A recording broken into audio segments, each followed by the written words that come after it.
السلام علیکم.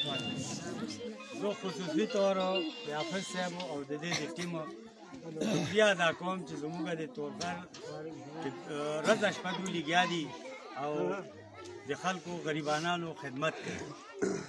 زما وروڼو دا 35 کالو کې به تاسو پهله چانس ګورئ چې ستاسو حق چې دی ستاسو د کور ته موږ رسو. او دې نه مخکې تاسو به کتل چې دا سنډګان به په اوږی کې خرڅېدل، بیزې به په دربند کې خرڅېدلې او مطلب خلکو به جیبونه ډکول.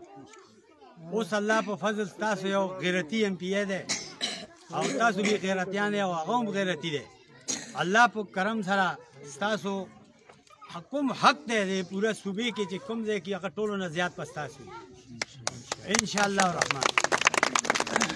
اوس نن هم پروګرام دی، سبا بیا تھاکوټ کې هم دی، زه دلته یم انشاءالله، سبا به هلته هم ځو. بقایا ستاسو کوم ترقیاتي کارونه دي، ستاسو له د اوبو ډېر غټ تکلیف دی. هغه ما ته خان وویل چې هلته د دوی د پوره کلو لپاره د پبلک هیلث چې څومره کروڑو روپو سکیم یې خو هغه ستاسو نن انشاءالله هغه اعلان دی. او یو هفته وروستو هغه انجینیر به راځي د ټي ایم ای، هغه چې راغی نو هغې سره به دا ځای په ځای کلو کې تاسو به خپل ګرځئ چې ستاسو اوبو مرمتي ګلی کوی انشاءالله هغې هم خان ما ته وایي چې اعلان وکړه.